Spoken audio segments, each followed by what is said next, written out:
mà sẽ sai nó sẽ phải xin nó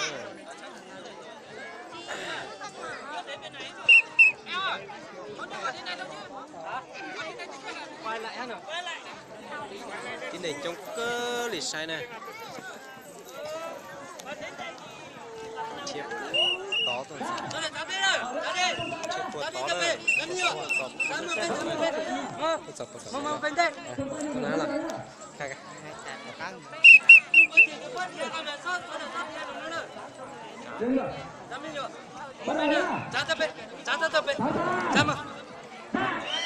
đi đâu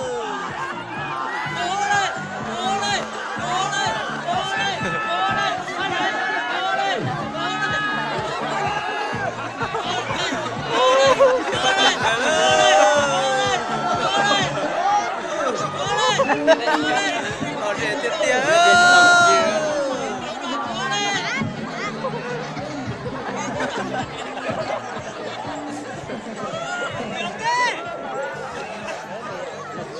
Lúc nào nó mới tới.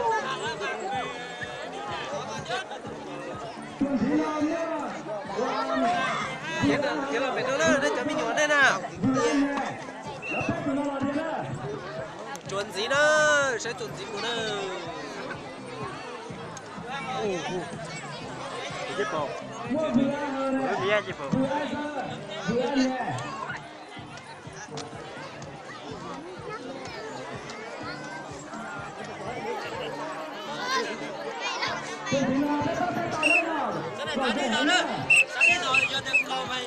Ôi mà nhìn thấy nó ăn à. Chặt đi. Lấy đi cho lấy vô là tay đi.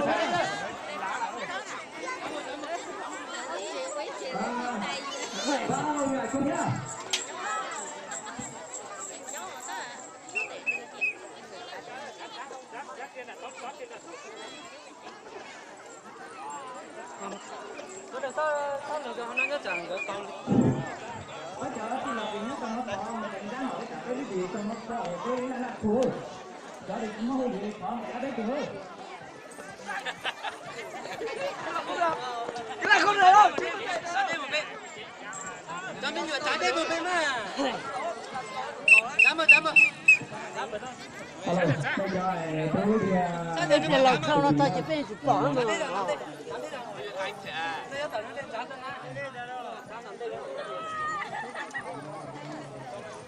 ý tôi vào này tôi vàng này đó cái tụi gì tao ha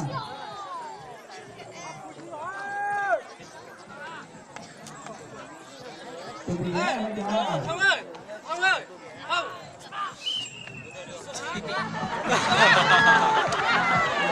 trái đâu lọt này cơ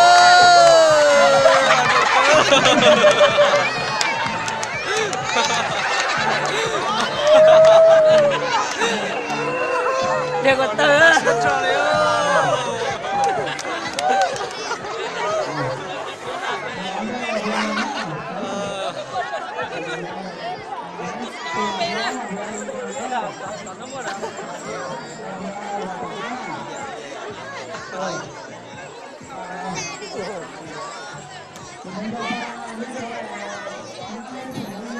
nhưng mà giờ ra phận đấy cơ. Tôi thật đây là chú cô.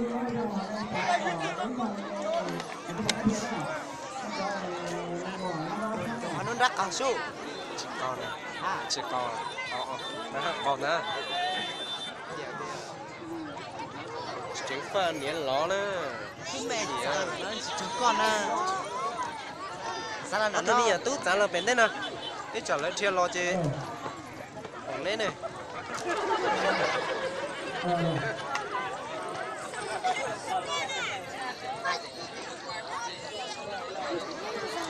na tin tụt tàng chưa vậy? Tia, nó còn được tiền nào thôi.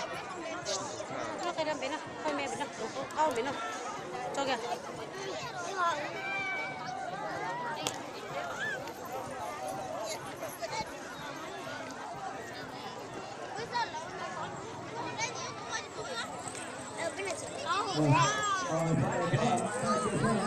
Đã lúa cô ạ.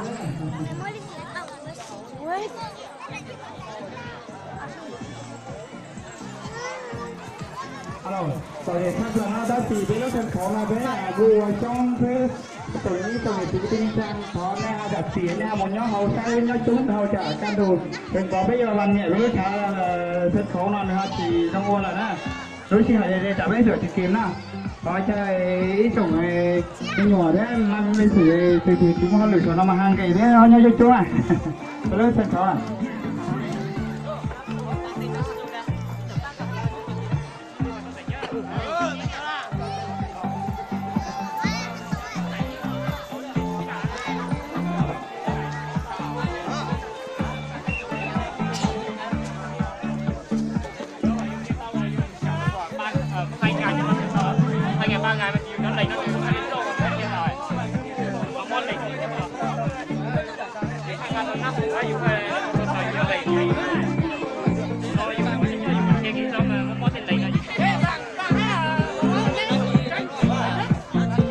Alo, đây là nằm bàn đã có thi đấu rồi, đó từ giải rồi nè.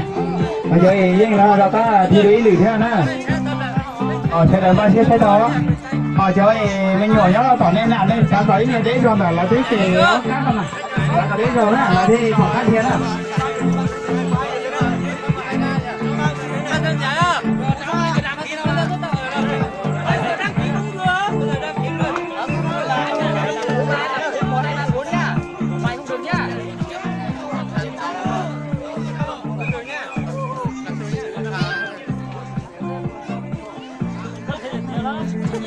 Thấy chồng mình nhỏ thế chồng đâu một lần ấy chồng hiện cái tinh chán ấy nhiều già có đã rồi là tôi bảo các thiên nào là hay thiên là biết sai nhớ gì là cũng cho pa thế nào cho pa thể đó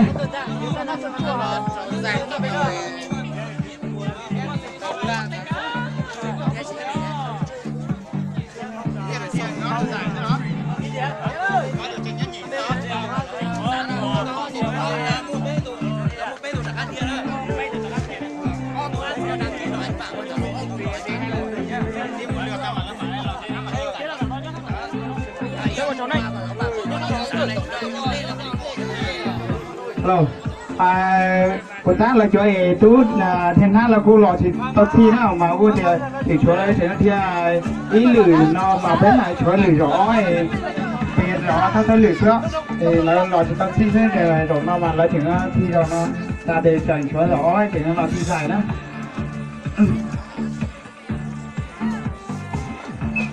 Ý chồng cũng như này cho anh giờ sai là gì mà cô là sai tao nó ta chỉ sai được ta có ý nhớ đấy rồi tại họ là kể cá tiền nào mà thứ bảo cá tiền à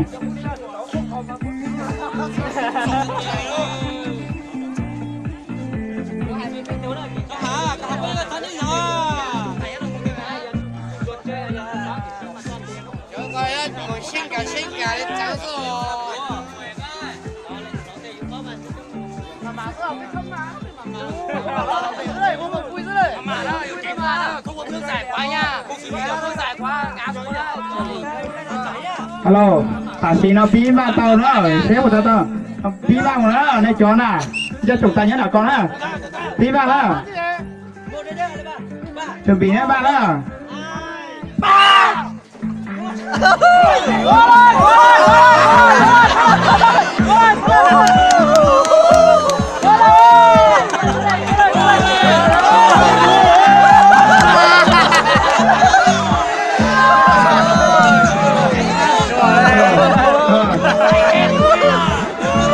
tôi là sao mày tụi bà thì là nhau luôn ra nào là sao cái tụi mua gì nào là sống thế nào hỏi tụi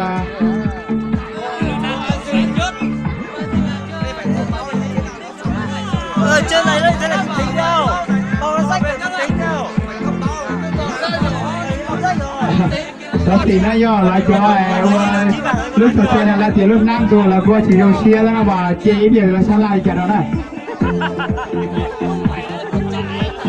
mà tổ chức nhà ba cái lúc na tôi trả thì đùa thế là chỉ bỏ ra rồi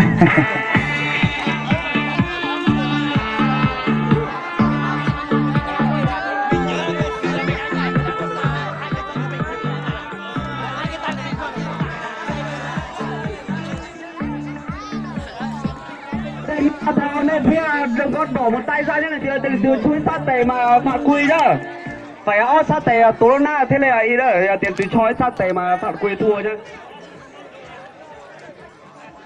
Cho cái tiền này châu thầy ở bên đó sân khấu này dẫn đủ là này gầy đó rồi. Nếu mà gầy này từ mua hồ để đến nhớ sản nó thì chưa bao giờ.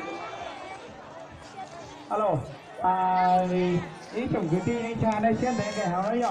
Giờ lên từ 2 giờ nhớ phải mang tại bếp rồi dưới giá tù thế nào mua hồ tỉnh tây ga mua nó chỉ bên cái hào với trả tạc kỳ với hàm 3 phụ tàu với lúc sân khấu là các lầu xì này. Này chờ chính rồi thế thì nó sẽ được xem để nó này. Bây giờ thì làm này rồi. Để cái hàng nó hồi xoay thế này. Để hào lên cái này này. Còn đây đó, còn đây là con Đó là chỉ là vì bữa đó sân khấu đấy. Hôm nay cũng giỏi đấy, người thế món này để tạo một áo nó xoay thế này.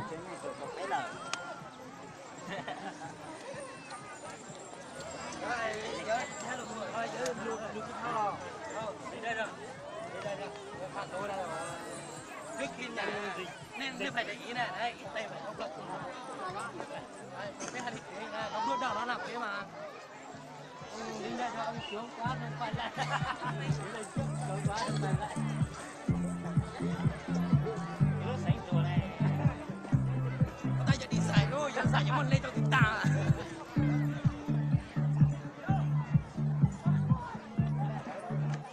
Không có quay lại. Đã có một cái quay lại. Cả.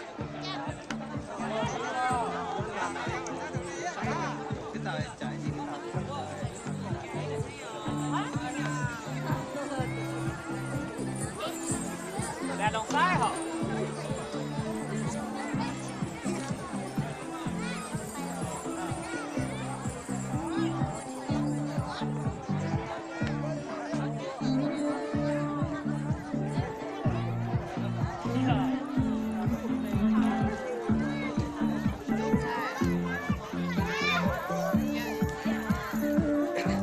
Nó tắt tỏ luộc kênh nè.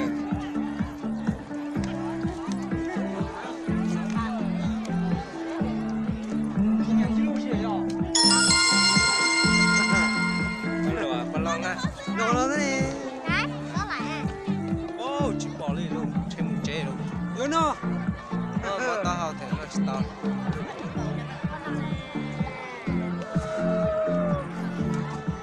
Alo, miền Bắc có lò dạy cờ á, nay cho ai ý tổng quân gì trong nhiệt tầng tí tổng cái chi có thể mang món là chỉ cái thiên đấy à.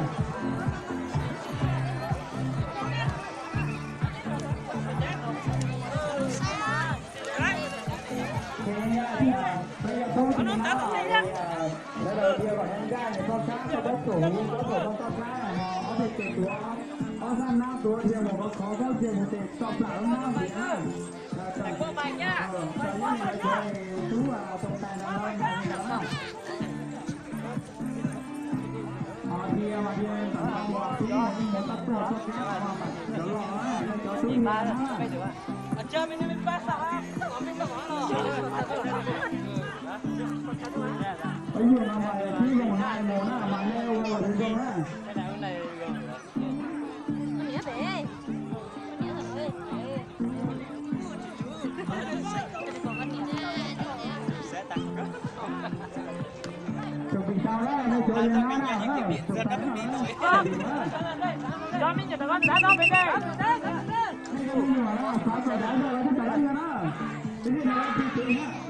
Ôi, phải còn. Ô,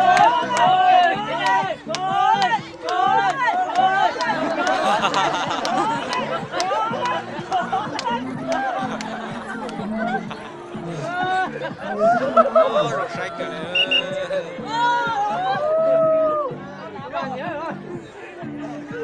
Nam to can từ.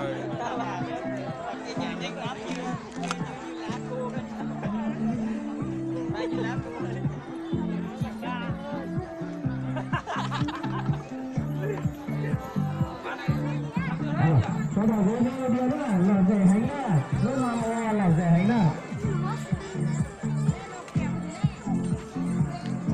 Xả đâu? Đúng rồi. Đây. Để mình nó thôi mà.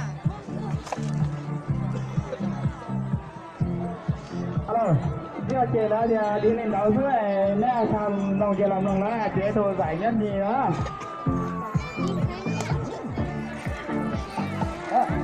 alo thông báo cho nhảy bao tải sáng nay thì cho tôi giải nhất là thao á vàng giải nhì vàng á hồng giải ba là thao siêu vàng mà nếu nó bé cho thì tôi thì thao thì buổi sáng là phải kết thúc cái nữa buổi chiều tại giống như tao khó rồi tết rồi á buổi chiều tới rồi tao cắt tuần nữa nó buổi sáng là phải cho nó sắp cũ thì phải cho nữa phải xin nữa 2 giờ chiều nay mong rằng cho tất cả cho các tôi khán giả cho bây giờ vào vui ơi xin nó bé cái lò rể đó sắp bé rồi nè xin nó bé xin nó bà rồi nè xin nó bà nhớ nó một bé nó sân bóng trời rồi nè cho nên thì tôi sai rồi mà tôi sai này alo hai đứa chấp vừa con đánh chấp vừa cô ta đó đúng mà đúng 14 giờ sẽ tập trung là con đánh cô ta đó lúc xưa nó cái lò rèn cái sau đó bây giờ một chế cái này một chế rồi là trong cơ đi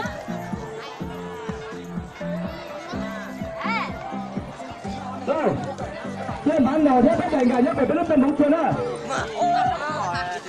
ít này cho nó ra sao nè